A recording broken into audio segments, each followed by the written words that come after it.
10 ciri orang yang mengalami narsisme spiritual. Salah satu sisi gelap dari praktek spiritual adalah jika kalian terjerumus ke dalam praktek spiritual yang salah, kalian bukannya mendapatkan pencerahan atau mengalami peningkatan level kesadaran, tapi justru malah terjebak dalam dunia hitamnya spiritual.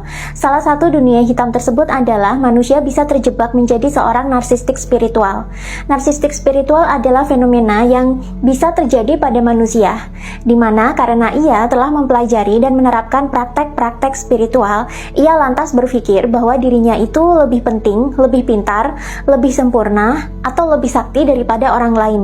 Dalam sebuah studi di Amerika Serikat, ternyata orang yang melakukan praktek-praktek spiritual memang banyak sekali yang terjebak menjadi seorang narsistik. Ini disebabkan karena ego mereka yang menyamar menjadi sumber cahaya dan sumber kebenaran absolut dalam diri, sehingga menyebabkan mereka menjadi lebih egosentris dan mementingkan diri sendiri. Ditambah lagi dengan metode pengajaran spiritual yang keliru yang tidak mengarahkan kepada kesadaran, ternyata ini juga menjadi faktor penyebab mengapa banyak sekali pelaku spiritual itu justru terjebak ke dalam fenomena narsisme spiritual. Nah, jika kamu mengalami 10 tanda-tanda berikut, maka waspadalah. Bisa jadi kamu sedang terjebak ke dalam fenomena narsisme spiritual. Apa saja ciri-cirinya? Yang pertama, menganggap diri sendiri itu lebih baik dan lebih sempurna dibandingkan dengan orang-orang yang tidak tahu spiritual atau belum mencapai kemampuan spiritual seperti yang dialami oleh seorang narsistik. Pengalaman spiritual setiap orang itu berbeda-beda dan tidak sama antara satu orang dengan yang lainnya. Orang narsistik ini cenderung menganggap orang yang tidak tahu spiritual itu tidak seberuntung dan sehebat dia. Bahkan terhadap sesama pejalan spiritual saja, ia bisa merasa lebih superior atau lebih hebat, lebih pintar, bahkan lebih sakti dibandingkan dengan teman-temannya sesama pelaku spiritual. Yang kedua, menganggap dirinya telah menyatu dengan Tuhan dan sesumbar akan hal ini. Memang sih, puncak dari praktek-praktek spiritual yang banyak ada di Nusantara, mayoritas mengarah kepada kemanunggalan atau penyatuan mistik antara manusia dengan Tuhan. Atau dalam filosofi Jawa disebut sebagai manunggaling kawula Gusti. Biasanya, bagi orang yang normal, proses kemanunggalan ini dirahasiakan dan disimpan sendiri sebagai pengalaman pribadi. Nah, orang narsistik justru mengumbar pengalaman ini dengan sengaja. Bahkan meskipun ia belum sampai ke tahap ini, seorang narsistik tidak segan akan memalsukannya demi mendapatkan validasi atau penghormatan dari orang lain. Yang ketiga, menganggap dirinya adalah manusia terpilih. Manusia terpilih ini bisa jadi adalah Imam Mahdi, Avatar Kalki, Buddha Maitreya, Budak Angon, Black Worker, ataupun Satrio Piningit. Dalam setiap akhir zaman, menurut beragam kebudayaan dan agama-agama di dunia, memang ada sih tipe-tipe manusia yang secara alami berperan dalam meningkatkan kesadaran masyarakat, memerangi kejahatan sebagai penanda berakhirnya zaman lama, dan membawa masyarakat menyambut zaman baru yang lebih baik. Nah, orang yang mengemban tugas seperti ini kerap dikatakan sebagai manusia terpilih. Seorang narsistik sangat mudah menganggap dirinya sebagai manusia terpilih. Bahkan dia tak segan-segan melakukan panjat sosial kepada manusia terpilih sungguhan agar dirinya sendiri ikut terkenal dan ikut dikagumi oleh masyarakat. Padahal manusia terpilih sebenarnya adalah sebutan yang diberikan oleh masyarakat secara alami karena apa yang telah dilakukan dalam masyarakat, bukan mengklaim diri sendiri sebagai manusia terpilih. Yang keempat, menghakimi orang lain yang memiliki pengalaman spiritual tidak sebaik dirinya.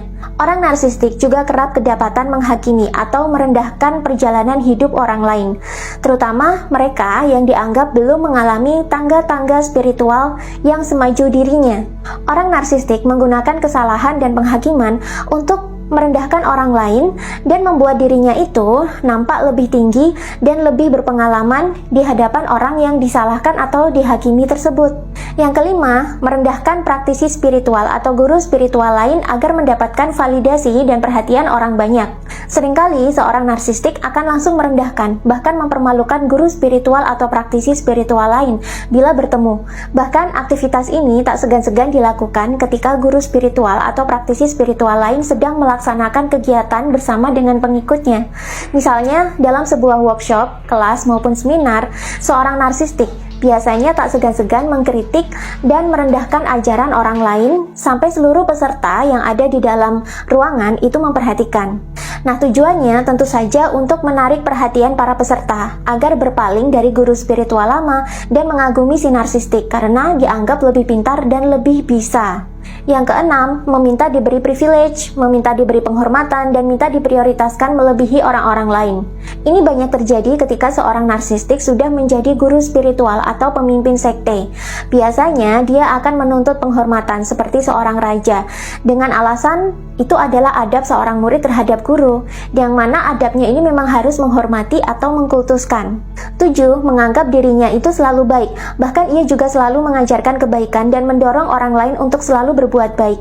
Namun biasanya yang dibuat sebagai contoh kebaikan itu adalah dirinya sendiri. Ini biasanya berfungsi agar masyarakat menilai orang narsistik ini sebagai orang yang suci dan benar-benar baik.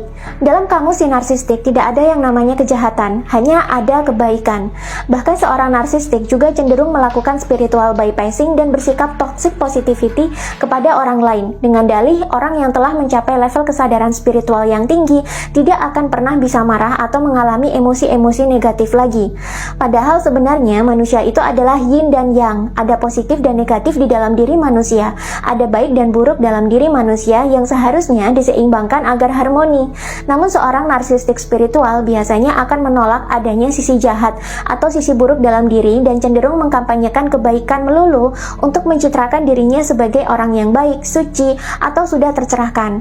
Padahal ini bisa saja justru menjadi ciri-ciri dari seorang narsistik tipe komunal, yakni narsistik yang selalu menggunakan topeng kebaikan untuk membangun citra dirinya. Sehingga ketika ia berbuat kejahatan, masyarakat cenderung tidak percaya dan justru membela kejahatan yang dilakukan oleh si narsistik karena mereka terlanjur mengenal si narsistik ini sebagai orang yang suci dan baik.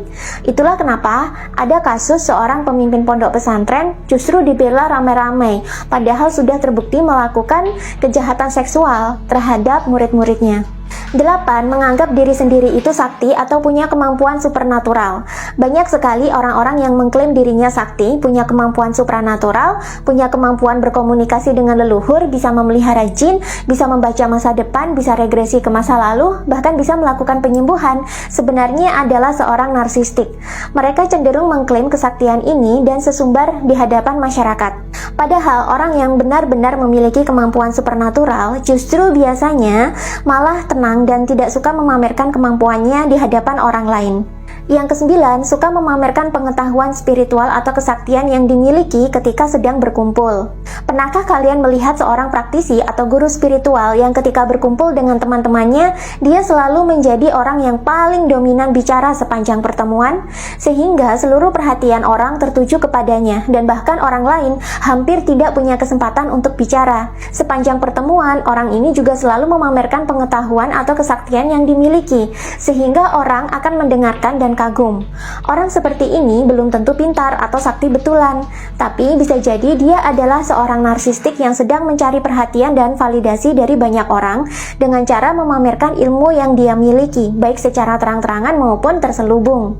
10. Suka menantang orang lain untuk adu ilmu atau adu kesaktian. Seorang narsistik biasanya tidak suka jika ada orang lain yang memiliki pengetahuan atau ilmu yang lebih tinggi daripada dirinya. Ia juga biasanya tidak suka bila kemampuannya itu diragukan atau dikritik. Biasanya dia akan segera menantang orang-orang yang meragukan atau mengkritik kemampuannya untuk adu ilmu atau adu kesaktian. Bahkan jika seseorang narsistik itu bertemu dengan orang yang lebih tinggi ilmunya dari dia biasanya tak segan-segan akan menjatuhkan orang tersebut, bahkan memfitnah dan mempengaruhi pengikutnya agar ikut memusuhi orang tersebut, sehingga orang tersebut pergi dari komunitasnya dan si narsistik bebas memanipulasi pengikutnya kembali. Lalu, mengapa seorang pejalan spiritual itu bisa mengalami narsisme spiritual? Sebenarnya mereka yang menjadi narsistik spiritual ini ada dua tipe yang bisa saya amati. Yang pertama adalah orang biasa yang menjadi narsistik karena mengikuti pembelajaran spiritual yang tidak tepat. Yang kedua, memang orangnya menunjukkan gejala narcissistic personality disorder atau NPD, salah satu gangguan kepribadian berbahaya yang sampai sekarang belum bisa disembuhkan. Pengidap NPD memang suka menggunakan spiritual untuk memanipulasi orang lain dan melakukan kejahatan. Mereka biasanya menjadi pemimpin sekte, guru spiritual, motivator, life coach, atau influencer spiritual untuk mendapatkan banyak korban dan pengikut. Bagaimana kita bisa membentengi diri dari fenomena NPD dan jebakan narsisme spiritual? Jika kalian ingin video ini dilanjutkan, atau mungkin kalian memiliki pengalaman bertemu dengan seorang NPD atau orang yang terjebak ke dalam narsisme spiritual, coba sharing di kolom komentar ya.